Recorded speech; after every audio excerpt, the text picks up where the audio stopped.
ಹರಿ ಓಂ. ದಶಮೋಧ್ಯಾಯದ ಕೆಲವು ಶ್ಲೋಕಗಳನ್ನು ಪಾರಾಯಣ ಮಾಡಿದ್ದೇವೆ. ವಿಭೂತಿ ಯೋಗವನ್ನು ವಿಚಾರ ಮಾಡ್ತಾ ಇದ್ದೇವೆ. ಈಗಾಗಲೇ 32 ಶ್ಲೋಕಗಳನ್ನು ಚರ್ಚೆ ಮಾಡಿದ್ದೇವೆ ಕಳೆದ ಅನೇಕ ವಾರಗಳಲ್ಲಿ. ಇಂದು ಶನಿವಾರ,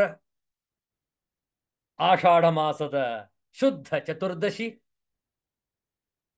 ಈ ಶನಿವಾರದ ಸಂಜೆ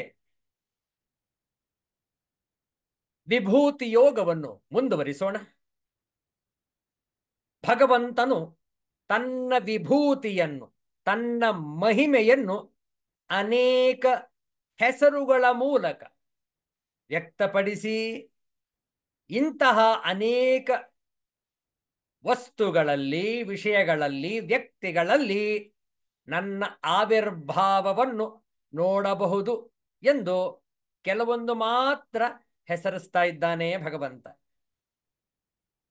ಆಗಲೇ ಪ್ರಾರಂಭದಲ್ಲಿ ಹೇಳಿದ್ದೇವೆ, ಮತ್ತೆ ಮತ್ತೆ ಹೇಳ್ತಾ ಇರ್ತೇವೆ, ಇಡೀ ಸೃಷ್ಟಿಯೇ ಭಗವಂತ. ಭಗವಂತನಿಗೂ ಭಗವಂತನ ಸೃಷ್ಟಿಗೂ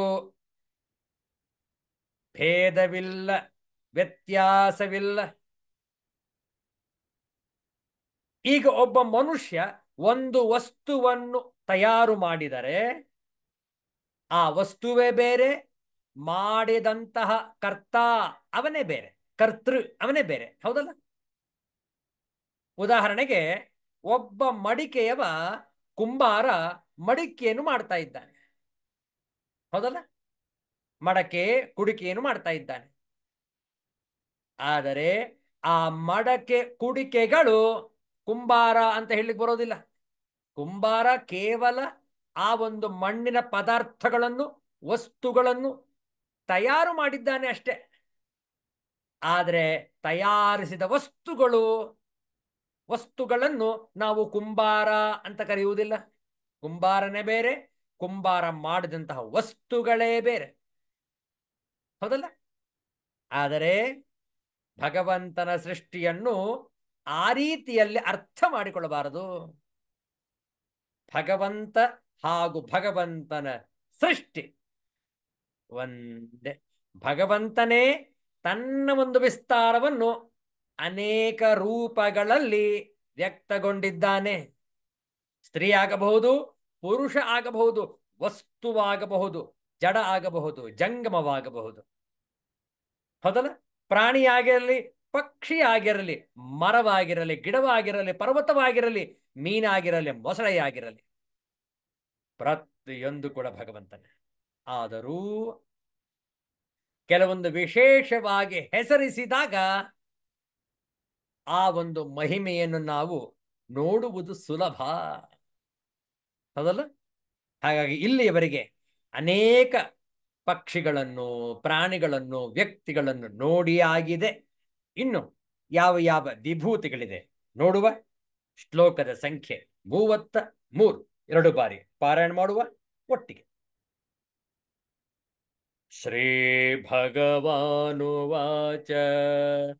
ಅಕ್ಷರಾಣಾಮಕಾರೋಸ್ಮಿ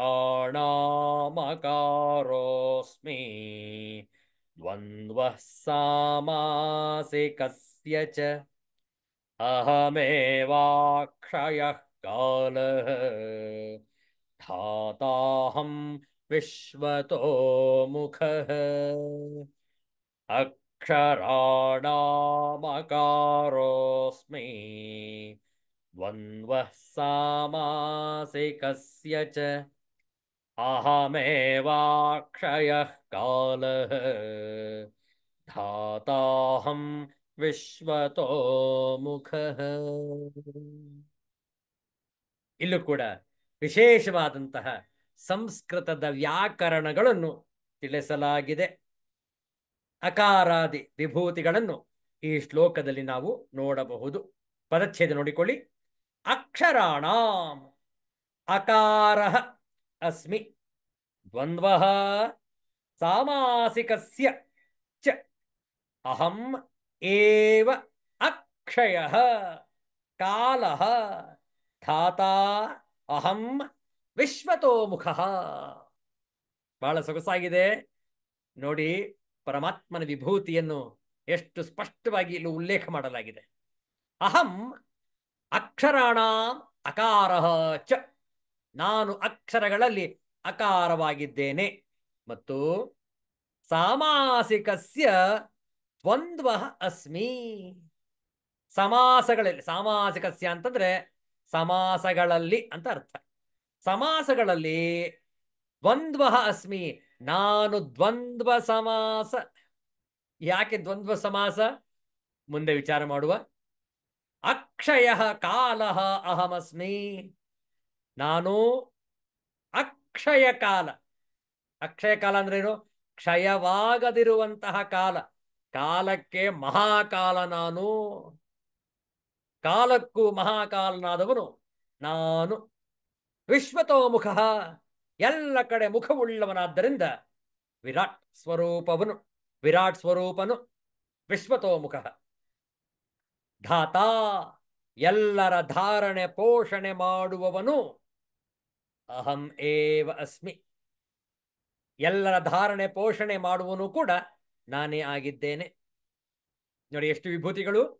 ಅಕ್ಷರಗಳಲ್ಲಿ ಅಕಾರವು ಒಂದು ವಿಭೂತಿ, ಸಮಾಸಗಳಲ್ಲಿ ದ್ವಂದ್ವ ಸಮಾಸವು ಎರಡನೇ ವಿಭೂತಿ, ಅಕ್ಷಯ ಕಾಲಃ ಅಂದರೆ ಕಾಲಕ್ಕೂ ಮಹಾಕಾಲನು ಮೂರನೇ ವಿಭೂತಿ, ಹಾಗೆಯೇ ಎಲ್ಲೆಡೆ ಮುಖಗಳುಳ್ಳ ವಿರಾಟ್ ಸ್ವರೂಪನು ನಾಲ್ಕನೇ ವಿಭೂತಿ, ಎಲ್ಲರ ಧಾರಣೆ ಪೋಷಣೆ ಮಾಡುವವನು ನಾನೇ ಆಗಿದ್ದೇನೆ ಐದನೆಯ ವಿಭೂತಿ.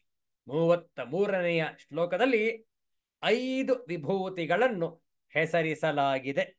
ಈಗ ಆ 5 ವಿಭೂತಿಗಳನ್ನು ಒಂದೊಂದಾಗಿ ನೋಡೋಣ. 33ನೆಯ ಶ್ಲೋಕದ ಶಾಂಕರ ಭಾಷ್ಯ ಸಹಿತ.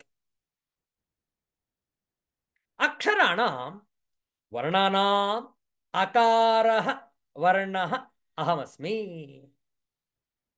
ನೋಡಿ ಎಷ್ಟು ಚೆನ್ನಾಗಿದೆ. ಅಕ್ಷರಗಳಲ್ಲಿ ಅಂದರೆ ವರ್ಣಗಳಲ್ಲಿ ಅಕಾರವೆಂಬ ವರ್ಣವಾಗಿರುತ್ತೇನೆ. ಯಾಕೆ ಇಲ್ಲಿ ಪರಮಾತ್ಮ ಅಕಾರ ನಾನು ಅಂತ ಹೇಳಿರೋದು? ಯಾಕೆಂದ್ರೆ ಅಕಾರವು ಎಲ್ಲ ಅಕ್ಷರಗಳಲ್ಲಿಯೂ ಸೇರಿಕೊಂಡೇ ಇರುವುದೆಂದು ಶ್ರುತಿ ಹೇಳುತ್ತದೆ. ಯಾವ ಶ್ರುತಿ? ಐತರೇಯ ಆರಣ್ಯಕ ಉಪನಿಷತ್ತು, ಐತರೇಯ ಉಪನಿಷತ್ತು ಹೇಳುತ್ತೆ, ಸಂಸ್ಕೃತದ ವ್ಯಾಕರಣದಲ್ಲಿ ಪ್ರತಿಯೊಂದು ಅಕ್ಷರವೂ ಕೂಡ ಆ ಸೇರಿಕೊಂಡೇ ಸಂಪೂರ್ಣ ಅಕ್ಷರವಾಗುವುದು. ವಿಚಾರ ಮಾಡಿ. ಈ ಆ ಸ್ವರ ಇಲ್ಲದೆ ಹೋದ್ರೆ ಯಾವ ವ್ಯಂಜನಕ್ಕೂ ಕೂಡ ಉಚ್ಚಾರಣೆ ಬರುವುದಿಲ್ಲ. ಯಾವುದೇ ವ್ಯಂಜನ, any consonant has to be, if at all it has to be uttered, it has to co-join, it has to be amalgamated with the swara called a. ಆ ಸ್ವರವನ್ನು ಸೇರಿಸದೆ ಹೋದ್ರೆ ಯಾವ ವ್ಯಂಜನವೂ ಕೂಡ ಪೂರ್ತಿಯಾಗುವುದಿಲ್ಲ. ಉಚ್ಚಾರಣೆಯಲ್ಲಿ ಗಂಟಲು ತೆಗೆಯದೆ, ಬಾಯಿಯನ್ನು ಅಗಲಿಸದೆ ಯಾವ ವರ್ಣವೂ ಉಂಟಾಗುವುದಿಲ್ಲ. ಆದರೆ ಆ ತುಟಿಗಳನ್ನು ತೆಗೆದ ಮಾತ್ರಕ್ಕೆ ಅಕಾರವು ಬರುವುದು. ತೆಗೆದ ಮಾತ್ರದಿಂದ ಅಕಾರವು ಹೊರತೋರಿಕೊಳ್ಳುವುದು. ಆದ್ದರಿಂದ ಅಕ್ಷರಗಳಲ್ಲಿ ಅಕಾರವು ನಾನು. ಮಾಂಡುಕ್ಯ ಉಪನಿಷತ್ತಿನಲ್ಲಿ, ಅದರಲ್ಲೂ ಗೌಡಪಾದಾಚಾರ್ಯರ ಕಾರಿಕೆಯಲ್ಲಿ ಈ ಅಕಾರದ ಬಗ್ಗೆ ವಿಸ್ತಾರವಾದಂತಹ ವರ್ಣನೆ ಇದೆ. ಸಂಕ್ಷಿಪ್ತವಾಗಿ ಹೇಳೋಣ ಇವತ್ತು. ಅಕಾರ ಎಂದರೆ ಸೃಷ್ಟಿ ಅಂತ ಅರ್ಥ. ಅಕಾರ ಅಂತಂದ್ರೆ ಜಾಗೃತ ಅವಸ್ಥೆ ಅಂತ ಅರ್ಥ. Waking state of consciousness is ಅಕಾರ. ಅಕ್ಷರಗಳಲ್ಲಿ ನಾನು ಅಕಾರ ಅಂತ ಹೇಳಿದಾಗ ನಾವು ಅರ್ಥ ಮಾಡಿಕೊಳ್ಬೇಕು, ಭಗವಂತನ ಸೃಷ್ಟಿ ಆಗುವುದೇ ಅಕಾರದಿಂದ. ಹೌದಲ್ಲ? ನಾವು ಕೂಡ ಬಾಲಕರಾಗಿರುವಾಗ ಬಾಲ್ಯದಲ್ಲಿ ಪ್ರತಿಯೊಬ್ಬರಿಗೂ ಕೂಡ ಅಕ್ಷರಾಭ್ಯಾಸ ಮಾಡುವಾಗ ನಾವು ಮೊದಲು ಅಕ್ಷರವನ್ನು ತಿದ್ದುವುದು ಅ, ಅಕಾರ. ಹೌದಲ್ಲ? ಅ, ಆ, ಇ, ಈ ಒಂದು ಸ್ವರ, ಹ್ರಸ್ವ ಸ್ವರ, ಆ ನಂತರ ದೀರ್ಘವಾದ ಸ್ವರ. ಎಲ್ಲಾ ಸ್ವರಗಳನ್ನು ನಾವು ಮೊದಲು ಕಲಿಯುತ್ತೇವೆ. ಯಾಕೆ ನಾವು ಸ್ವರಗಳನ್ನು ಮೊದಲು ಕಲಿಯೋದು? ವ್ಯಂಜನ ಯಾಕೆ ಮೊದಲು ಕಲಿಯುವುದಿಲ್ಲ? Vowels, we always study vowels first and then the consonants. ಯಾಕೆ ಸ್ವರ ಮೊದಲು ವ್ಯಂಜನ ನಂತರ? ಕಾರಣ ಸ್ವರ ಹೇಳುವುದಕ್ಕೆ ಬಹಳ ಸುಲಭ. ವಿಚಾರ ಮಾಡಿ. ಅ, ಆ, ಇ, ಈ ನೋಡಿ, ಯಾವುದೇ ನಾಲಿಗೆಯನ್ನು ಉಪಯೋಗಿಸದೆ ಸ್ವರಗಳು ಸಂಪೂರ್ಣವಾಗಿ ಅಷ್ಟು ಸ್ಪಷ್ಟವಾಗಿ ಉಚ್ಚಾರಣೆ ಸುಲಭವಾಗಿ ಮಾಡಬಹುದು. ಅದಲ್ಲ, ಎಲ್ಲ ಗಂಟಲಿಂದ ಬರುತ್ತೆ ನೋಡಿ. ಅ, ಅ ಇಲ್ಲಿಂದ ಬರಬೇಕು, ಅದು ಗಂಟಲಿಂದ ಬರಬೇಕು.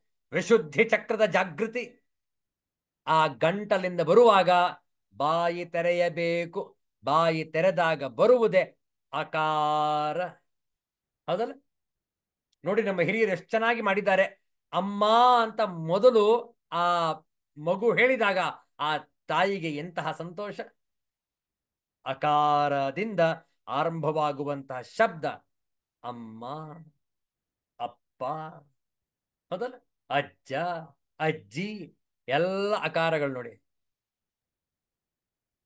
ಅಕ್ಷರಾಣ ಅಕಾರೋಸ್ಮಿ. ಅಕಾರ ಅಂದ್ರೆ ಸೃಷ್ಟಿ. ಸೃಷ್ಟಿ ಅಂದ್ರೇನು? ಎಲ್ಲವೂ ಆರಂಭವಾಗುವುದು, ನಮ್ಮ ವಿದ್ಯೆ ಆರಂಭವಾಗುವುದು ಕೂಡ ಅಕಾರದಿಂದ. ನಾವೇನಾದರೂ ಮುಂದೆ ಓದಬೇಕು, ಬರೆಯಬೇಕು, ಮಾತನಾಡಬೇಕು, ಮೊದಲು ನಾವು ವರ್ಣಮಾಲೆಯನ್ನು ಕಲಿಯಬೇಕು. ಹೌದಲ್ಲ? ಒಂದು ಸುಂದರವಾದ ಗೀತೆ ಇದೆ, ಈ ವರ್ಣಮಾಲೆಯ ಗೀತೆ. ಅ, ಆ, ಈ ಕನ್ನಡದ ಅಕ್ಷರಮಾಲೆ, ಅಮ್ಮ ಎಂಬುದೇ ಕಂದನ ಕರುಳಿನ ಕರೆಯೋಲೆ. ಆಟ, ಊಟ, ಓಟ, ಕನ್ನಡ ಒಂದನೆ ಪಾಠ, ಕನ್ನಡ ಭಾಷೆ ಕಲಿತವಗೆ ಜೀವನವೇ ರಸದೂಟ. ಅ, ಆ, ಈ ಕನ್ನಡದ ಅಕ್ಷರಮಾಲೆ, ಅಮ್ಮ ಎಂಬುದೇ ಕಂದನ ಕರುಳಿನ ಕರೆಯೋಲೆ.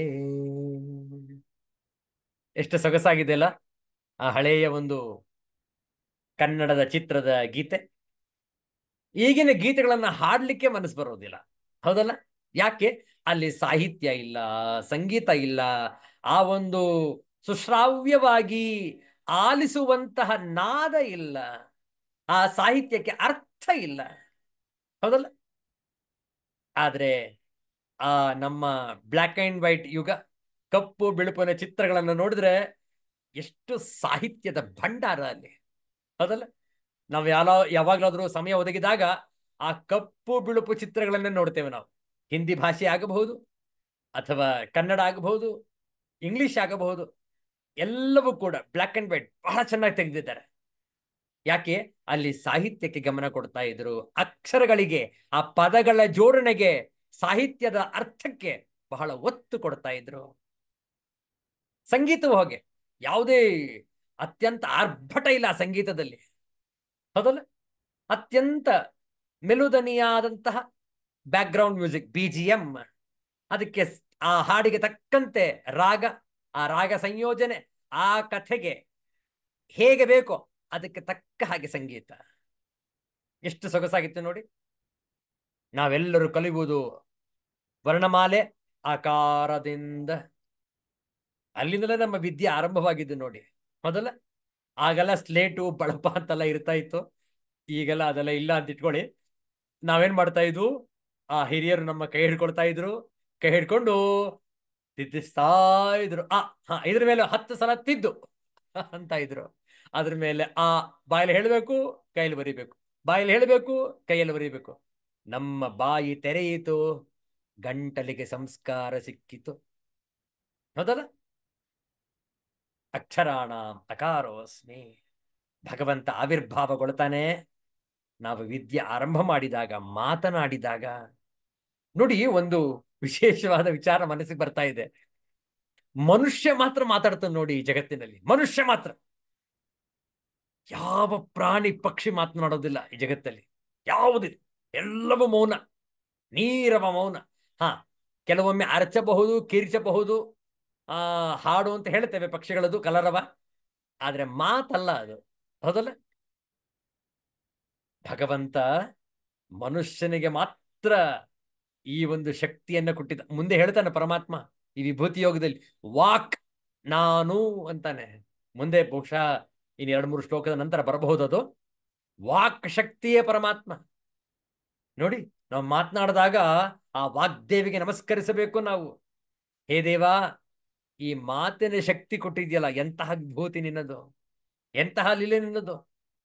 ಯಾವ್ದಾದ್ರು ಪ್ರಾಣಿಗಳಿಗೆ ಕೊಟ್ಟಿದ್ದಾನೇನು ಮಾತನಾಡೋದಕ್ಕೆ? ಇಲ್ಲ, ಮನುಷ್ಯನಿಗೆ ಮಾತ್ರ ಮಾತನಾಡುವ ಶಕ್ತಿ. ಆರಂಭ ಮಾಡಿರುವುದೇ ನಾವು ಅಕಾರದಿಂದ. ಅಲ್ಲಿಂದ ಎಲ್ಲ ಸ್ವರಗಳನ್ನು ಕಲಿತ್ವು, ವ್ಯಂಜನಗಳನ್ನು ಕಲಿತ್ವು, ಕಾಗುಣಿತಗಳನ್ನು ಕಲಿತುಕೊಂಡವು. ಆ ನಂತರ 1 ಪದ, 2 ಪದ, 3ನೇ ಪದಗಳು, 3 ಪದಗಳು, ನಂತರ ವಾಕ್ಯಗಳು, ನಂತರ ವ್ಯಾಕರಣ, ಸಮಾಸ, ಸಂಧಿ ಎಲ್ಲ ಕಲಿತುಕೊಂಡ್ವು. ಹೌದಲ್ಲ? ಆಗ ನಾವು ಬಾಲಕರಾಗಿರುವಾಗ ಅನ್ನಿಸ್ತಾ ಇತ್ತು, ಅಯ್ಯೋ ವ್ಯಾಕರಣ ನಮಗ್ ತಲೆ ಚಿಟ್ ಹಿಡಿತಾ ಇದೆ, ಎಷ್ಟಪ್ಪ ನಿಯಮಗಳು ಅಂತ ಆಗ ಅನ್ನಿಸಿರಬಹುದು. ಆದ್ರೆ ಈಗ ಅಂದ್ಕೊಳ್ತೇವೆ, ಆ ವ್ಯಾಕರಣ ಕಲಿಯುವಿಕೆಯೇ ನಮಗೆ ಈಗ ಈ ಒಂದು ವಾಕ್ಶಕ್ತಿಯನ್ನು ಕೊಟ್ಟಿದೆ. ಹೌದಲ್ಲ? ಇಲ್ದಿದ್ರೆ ಕೆಲವೊಂದು ಮಾತಾಡ್ತಾರೆ, ಇವ್ರು ಯಾಕಪ್ಪ ಮಾತಾಡ್ತಾರೆ ಅನ್ನಿಸ್ಬಿಡುತ್ತೆ. ಹೌದಲ್ಲ? ಅತ್ಯಂತ ಅಪಶಬ್ದಗಳು, ಕೆಟ್ಟ ಉಚ್ಚಾರಣೆ. ಹೇಳ್ತಾರೆ, ನಾವು ಕನ್ನಡ ರಾಜ್ಯೋತ್ಸವವನ್ನು ಆಚರಣೆ ಮಾಡ್ತಾ ಇದ್ದೇವೆ, ಕನ್ನಡ ರಾಜ್ಯೋತ್ಸವ. ನಾವು ಏನಿದು, ಏನ್ ಪದ ಹೇಳ್ತಾ ಇದ್ದೀರಿ ನೀವು? ಕನ್ನಡ ರಾಜ್ಯೋತ್ಸವ. ಕನ್ನಡ ರಾಜ್ಯೋತ್ಸವ, ರಾಜ್ಯ ಪ್ಲಸ್ ಉತ್ಸವ, ರಾಜ್ಯೋತ್ಸವ. ಅಲ್ಲಿ ಸಂಧಿ.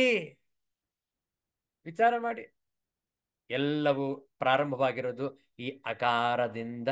ಭಗವಂತನೇ ಈ ಶಕ್ತಿಯನ್ನು ಒದಗಿಸಿಕೊಟ್ಟಿದ್ದಾನೆ. ಅಕಾರದಿಂದ ಆರಂಭವಾಗಿರುವುದರಿಂದ ಭಗವಂತನ ವಿಭೂತಿ ಅಕ್ಷರಾಣ ಅಕಾರೋಸ್ಮಿ. ಬಹಳ ಚಂದ ಇದೆ. ಈ ಒಂದು ಸೃಷ್ಟಿಗೆ ಆರಂಭವಾಗಿರುವುದೇ ಅಕಾರದಿಂದ, ಓಂಕಾರದಿಂದ. ಓಂಕಾರವು ಕೂಡ ಅಕಾರದಿಂದಲೇ ಆರಂಭವಾಗುವುದು. ಮುಂದೆ ನೋಡುವ. ದ್ವಂದ್ವ ಸಮಾಸ ಅಸ್ಮಿ ಸಾಮಾಸಿಕಸ್ಯ ಚ ಸಮಾಸ ಸಮೂಹಸ್ಯ. ಬಹಳ ಚೆನ್ನಾಗಿದೆ. ಮತ್ತೊಂದು ವ್ಯಾಕರಣದ ವಿಚಾರ. ಮೊದಲು ಸ್ವರ ವ್ಯಂಜನ ಎಲ್ಲ ಆಯಿತು, ಈಗ ಸಮಾಸಕ್ಕೆ ಬಂದಿದ್ದೇವೆ. ಭಗವಂತ ತಿಳಿಸ್ತಾನೆ, ಸಾಮಾಸಿಕಕ್ಕೆ ಅಂದ್ರೇನು? ಸಮಾಸಗಳ ಗುಂಪಿಗೆ ನಾನು ದ್ವಂದ್ವವೆಂಬ ಸಮಾಸವಾಗಿರುವೆನು. ಬಹುಶಃ ಕೆಲವರಿಗೆ ವ್ಯಾಕರಣ ಮರೆತು ಹೋಗಿರಬಹುದು. ದ್ವಂದ್ವ ಸಮಾಸ, ತತ್ಪುರುಷ ಸಮಾಸ, ಬಹುವ್ರೀಹಿ ಸಮಾಸ, ಅನೇಕ ಸಮಾಸಗಳುಂಟು. ಇರಲಿ, ಮರೆತು ಹೋಗಿದ್ರು ಕೂಡ ಅಡ್ಡಿ ಇಲ್ಲ. ದ್ವಂದ್ವ ಸಮಾಸ ನೆನ್ಪಿಟ್ಕೊಳ್ಳಿ. ಯಾಕೆ? ಭಗವಂತನ ವಿಭೂತಿ ದ್ವಂದ್ವ ಸಮಾಸ. ಯಾಕೆ ಭಗವಂತ ಇಲ್ಲಿ ದ್ವಂದ್ವ ಸಮಾಸವನ್ನು ಹೆಸರಿಸಿರುವುದು? ಅದಕ್ಕೆ ಕಾರಣ ಉಂಟು. ಏನು ಕಾರಣ? ದ್ವಂದ್ವ ಸಮಾಸದಲ್ಲಿ ಹಿಂದಿನ ಮುಂದಿನ ಎರಡೂ ಪದಗಳ ಅರ್ಥವು ಮುಖ್ಯವಾಗಿರುವುದು. ಉದಾಹರಣೆಗೆ ನೋಡಿ, ದ್ವಂದ್ವ ಸಮಾಸ ಅಂತಂದ್ರೆ ರಾಮ ಚ ಕೃಷ್ಣ ಚ ರಾಮಕೃಷ್ಣೌ. ಹೌದಲ್ಲ? ದ್ವಂದ್ವ ಸಮಾಸ. ರಾಮಕೃಷ್ಣೌ ಅಂತ ನಾವು ಜೋಡಿಸಿದಾಗ ಪದಗಳನ್ನು ಅರ್ಥ ಮಾಡಿಕೊಳ್ಬೇಕು. ಅಲ್ಲಿ ರಾಮನೂ ಇದ್ದಾನೆ, ಕೃಷ್ಣನೂ ಇದ್ದಾನೆ. ದ್ವಂದ್ವ ಸಮಾಸದಲ್ಲಿ ಆ ಎರಡೂ ಹೆಸರಿಗೂ ಸಮವಾದ, ಸಮಾನಕರವಾದ ಶಕ್ತಿ ಉಂಟು, ಪ್ರಾಶಸ್ತ್ಯ ಉಂಟು. ನೋಡಿ, ಎರಡೂ ಪದಗಳು ಬೇರೆ ಬೇರೆ ಆಗಿದ್ದರೂ ಎರಡೂ ಪದಗಳು ಅತ್ಯಂತ ಪ್ರಾಶಸ್ತ್ಯಕರ. ರಾಮ ಚ ಕೃಷ್ಣ ಚ ರಾಮಕೃಷ್ಣೌ. ಎರಡೂ ಪದಗಳ ಒಂದು ಸಮಾನಕರವಾದಂತಹ ಪ್ರಾಶಸ್ತ್ಯವಿರುವುದರಿಂದ ದ್ವಂದ್ವ ಸಮಾಸವು ಭಗವಂತನ ವಿಭೂತಿ ಎಂದು ಇಲ್ಲಿ ತಿಳಿಸಲಾಗಿದೆ. ಎರಡೂ ಪದಗಳು ಅತ್ಯಂತ ಮುಖ್ಯವಾಗಿರುವುದರಿಂದ ಸಮಾಸಗಳಲ್ಲಿ ದ್ವಂದ್ವ ಸಮಾಸ ನಾನು. ಮುಂದೆ ಕಿಂಚ ಅಹಮೇವ ಅಕ್ಷಯ ಅಕ್ಷೀಣ ಕಾಲ ಪ್ರಸಿದ್ಧ ಕ್ಷಣಾದ್ಯಾಖ್ಯ ಅಥವಾ ಪರಮೇಶ್ವರ ಕಾಲಸ್ಯಾಪಿ ಕಾಲ ಅಹಮಸ್ಮಿ. ಎಷ್ಟು ಚೆನ್ನಾಗಿದೆ ನೋಡಿ. ನಾನು ಅಕ್ಷಯವಾದ ಎಂದರೆ ಸವೆಯದ ಕಾಲವು, ಕ್ಷಣ ಮುಂತಾದ ಹೆಸರುಳ್ಳ ಪ್ರಸಿದ್ಧವಾದ ಕಾಲವು, ಅಥವಾ ಕಾಲಕ್ಕೂ ಕಾಲನಾದ ಪರಮೇಶ್ವರನಾಗಿರುವೆನು. ಕಾಲಕ್ಕಿಂತಲೂ ಪರಮೇಶ್ವರನಿಗೆ ಅಕ್ಷಯನೆಂಬ ವಿಶೇಷಣವು ಹೆಚ್ಚು ಒಪ್ಪುತ್ತದೆ. ಅಕ್ಷಯ ಅಂದ್ರೆ ಅಕ್ಷೀಣ ನ ಕ್ಷಯತಿ ಇತ್ಯರ್ಥ. ಕಡಿಮೆಯಾಗದ, ಕ್ಷಯವಾಗದ, ಸವೆಯದ ಕಾಲ, ಕಾಲಕ್ಕೂ ಮಹಾಕಾಲ ಪರಮೇಶ್ವರನು. ವಿಚಾರ ಮಾಡಿ, ಈ ಕಾಲಚಕ್ರ ಉರುಳುತ್ತಾ ಇದೆ ನೋಡಿ, ಇದು ಭಗವಂತನ ವಿಭೂತಿ. ಕಾಲ ಹಾಗೆ ಇದೆ, ನಾವು ಬದಲಾವಣೆ ಆಗ್ತಾ ಇದ್ದೇವೆ. ಎಷ್ಟೋ ಜನ ಉದ್ಗರಿಸುವುದುಂಟು, ಸ್ವಾಮೀಜಿ ಕಾಲ ಕೆಟ್ಟೋಯ್ತು, ಸ್ವಾಮೀಜಿ ಕಾಲ ಕೆಟ್ಟೋಯ್ತು. ಖಂಡಿತ ಇಲ್ಲ, ಕಾಲ ಕೆಡಲು ಸಾಧ್ಯವಿಲ್ಲ. ಯಾಕೆ? ಕಾಲಕ್ಕೆ ಮಹಾಕಾಲನು ಪರಮೇಶ್ವರನು, ಕೆಡುವುದಕ್ಕೆ ಸಾಧ್ಯ ಇಲ್ಲ. ಕೆಟ್ಟಿರುವುದು ಯಾವುದು? ಮನುಷ್ಯನ ಗುಣ, ಮನುಷ್ಯನ ಚಿಂತನೆ, ಮನುಷ್ಯನ ಚಾರಿತ್ರ್ಯ ಬದಲಾವಣೆಯಾಗಿದೆ. ಹೌದಲ್ಲ? ಕೆಲವರು ಅದನ್ನು ಸದುಪಯೋಗಪಡಿಸಿಕೊಂಡು ಒಳ್ಳೆಯವರಾಗುತ್ತಾರೆ, ಕೆಲವರು ದುರುಪಯೋಗಪಡಿಸಿಕೊಂಡು ಕೆಟ್ಟವರಾಗುತ್ತಾರೆ ಜಗತ್ತಿನಲ್ಲಿ. ಹೌದಲ್ಲ? ಆದರೆ ಕಾಲ ಮಾತ್ರ ಕೆಡುವುದಿಲ್ಲ. ಕಾಲ ಯಾವತ್ತೂ ಕೂಡ ಒಂದೇ. ಪರಮೇಶ್ವರನೇ ಕಾಲಾತೀತನು, ಮಹಾಕಾಲನು. ಸಮಯ ಬದಲಾವಣೆ ಆಗುವುದಿಲ್ಲ, ಬದಲಾವಣೆ ಆಗುವುದು ಮನುಷ್ಯನ ಜೀವನ ಶೈಲಿ. ಹೌದಲ್ಲ? ನೆನ್ಪು ಮಾಡ್ಕೊಳ್ಳಿ, ಕೆಲವೊಂದು 60 ವರ್ಷಗಳ ಹಿಂದೆ ಹೋಗಿ, ಒಟ್ಟು ಕುಟುಂಬದ ಜೀವನ ಹೇಗಿತ್ತು ಆವಾಗ? ಒಂದೊಂದು ಕುಟುಂಬದಲ್ಲೂ ಕೂಡ 15, 16, 20 ಮಂದಿ ಸದಸ್ಯರು ಒಂದು ಮನೆಯಲ್ಲಿ. ವಿಚಾರ ಮಾಡಿ. ಈಗಿನ ಕುಟುಂಬ ನೋಡಿ, ವ್ಯತ್ಯಾಸವಾಗಿರುವುದು ಕೇವಲ ಇಬ್ಬರೇ. ಈಗ ಅದು ತಂದೆ ತಾಯಿಗಳು ಮಕ್ಕಳಿಗೆ ಮದುವೆ ಮಾಡಿಬಿಟ್ಟಿರ್ತಾರೆ, ಆ ಮಕ್ಕಳು ಕೂಡ ಬೇರೆ ಕಡೆ ಇರ್ತಾರೆ, ಅವರು ವಾಸ ಮಾಡ್ತಾ ಇರ್ತಾರೆ. ತಂದೆ ತಾಯಿ ಸಂಗಡ ಇರೋದೇ ಇಲ್ಲ. ಮನೆಯಲ್ಲಿ ಯಾರಿದ್ದಾರೆ? ಅಪ್ಪ ಅಮ್ಮ, ತಂದೆ ತಾಯಿ, ಪತಿ ಪತ್ನಿ, ಇಬ್ರೆ. ಮಕ್ಕಳು ಜೊತೆಗಿಲ್ಲ. ವಿಚಾರ ಮಾಡಿ. ಕಾಲ ಕೆಟ್ಟೋಯ್ತೇನು? ಕಾಲ ಕೆಟ್ಟಿಲ್ಲ. ಮನುಷ್ಯನ ಗುಣ ಅತ್ಯಂತ ಕನಿಷ್ಠ ಮಟ್ಟಕ್ಕೆ ಬಂದುಬಿಟ್ಟಿದೆ. ಯಾಕೆ? ಭಗವದ್ಗೀತೆ ಅಧ್ಯಯನ ಮಾಡಿಲ್ಲ, ನಮ್ಮ ಭಾರತೀಯ ಪರಂಪರೆಯನ್ನು ಸರಿಯಾಗಿ ತಿಳಿದುಕೊಂಡಿಲ್ಲ. ಕೇವಲ ಪಾಶ್ಚಿಮಾತ್ಯದ ಅನುಕರಣೆಯಿಂದ ನಮ್ಮ ಕುಟುಂಬಗಳು ಒಡೆದು ಹೋಗಿವೆ. ಕೇವಲ ಹಣ, ಆಸ್ತಿ, ಅಂತಸ್ತು ಇವುಗಳಿಂದ ನಮ್ಮನ್ನು ನಾವೇ ಬೇರ್ಪಡಿಸಿಕೊಂಡು ಬಿಟ್ಟಿದ್ದೇವೆ. ಎಲ್ಲರಿಂದ ದೂರ ಇರಬೇಕು ನಾವು. ನೋಡಿ, ಬಾಂಧವ್ಯ ಎಲ್ಲಿ ಬೆಳೆಯುತ್ತೆ? ಬಾಂಧವ್ಯ ಎಲ್ಲಿ ಬೆಳೆಯುತ್ತೆ ಅಂತಂದ್ರೆ, ನಾವು ಪರಸ್ಪರ ಒಬ್ಬರನ್ನೊಬ್ಬರು ಪ್ರೀತಿಸಿದಾಗ, ಆ ಪ್ರೇಮದಿಂದ ನಾವು ಎಲ್ಲರನ್ನು ಆಲಂಗಿಸಿಕೊಂಡಾಗ, ಸ್ವಾಮಿ, ಅದು ಭಗವಂತನ ವಿಭೂತಿ, ಅದು ಭಗವಂತನ ಕಾಲ. ಹೌದಲ್ಲ? ಆದ್ರಿಂದ ಕಾಲ ಖಂಡಿತ ಕೆಟ್ಟಿಲ್ಲ. ಕೆಟ್ಟಿರುವುದು ಮನುಷ್ಯನ ಜೀವನ ಶೈಲಿ. ನೋಡಿ, ಎಷ್ಟೆಷ್ಟು ರೋಗಗಳು ಈಗ. ಹಿಂದಿನ ಕಾಲ ನೋಡಿ, ರೋಗಗಳೇ ಬರ್ತಾ ಇರ್ಲಿಲ್ವಂತೆ. ರೋಗ ಬಂದಿದ್ರು ಅಲ್ಲೇ ಗುಣವಾಗ್ತಾ ಇತ್ತು, ಮನೆಯಲ್ಲೇ. ಮನೆ ಮದ್ದು ಅಜ್ಜಿಗೆ ಗೊತ್ತಿತ್ತು, ಅಜ್ಜನಿಗೆ ಗೊತ್ತಿತ್ತು, ಏನ್ ಮಾಡಬೇಕು, ಯಾವಾಗ ಗೊತ್ತಿತ್ತು.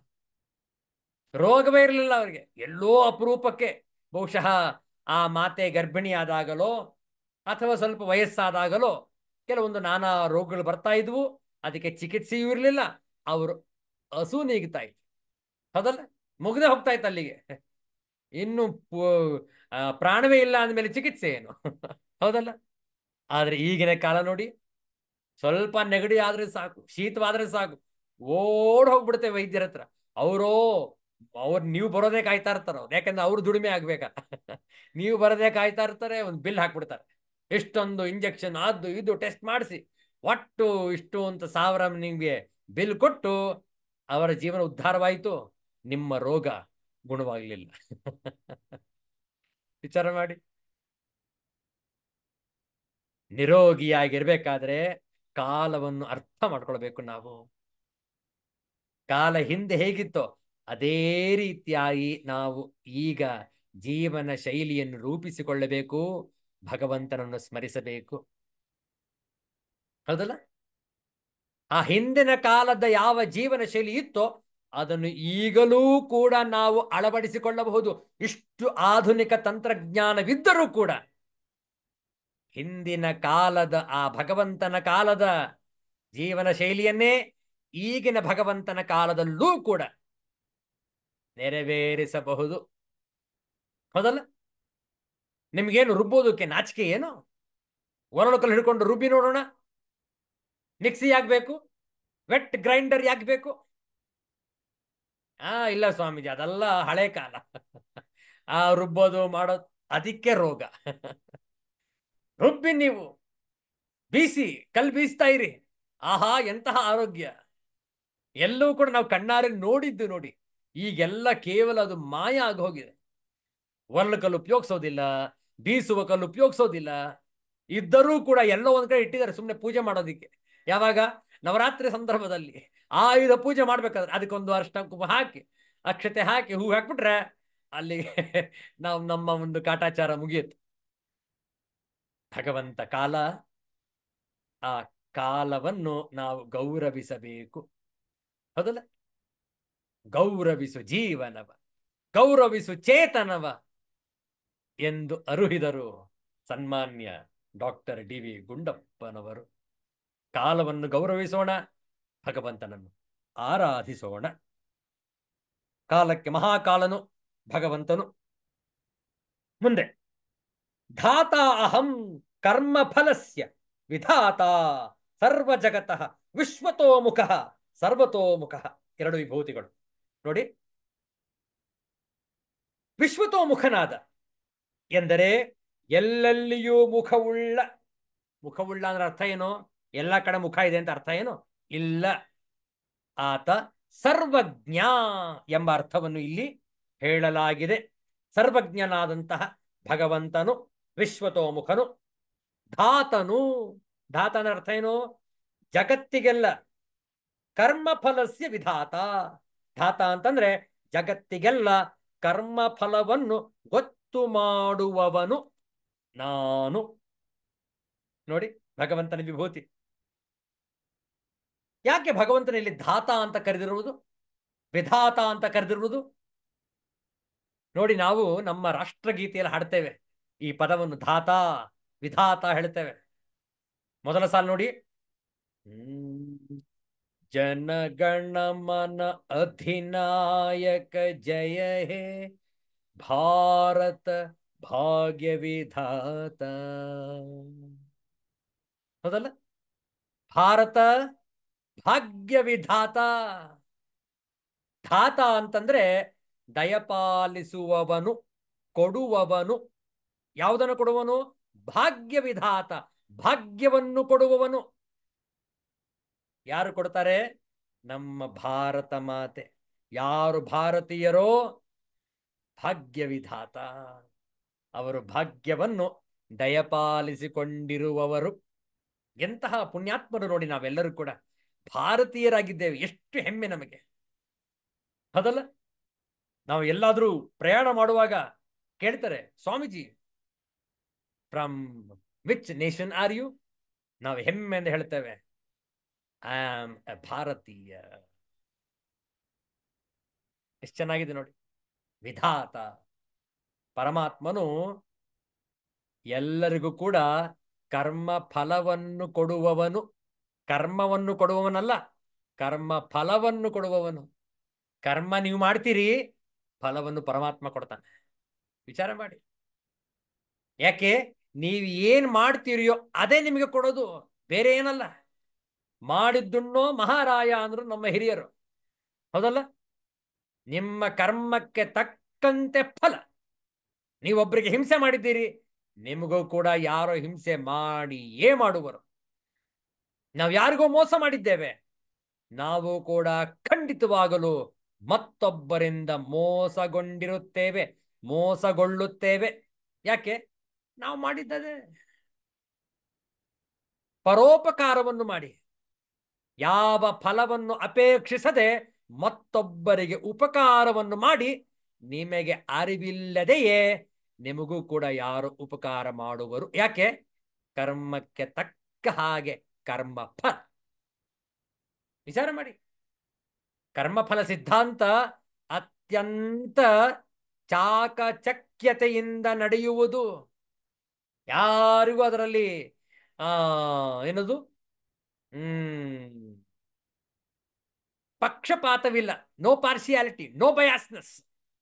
Everybody will get the treatment according to their actions. ಅದಕ್ಕೆ ಪರಮಾತ್ಮ ತಿಳಿಸಿರೋದು ಧಾತಾ, ಜಗತ್ತಿಗೆಲ್ಲ ಕರ್ಮ ಫಲವನ್ನು ಗೊತ್ತು ಮಾಡುವವನು.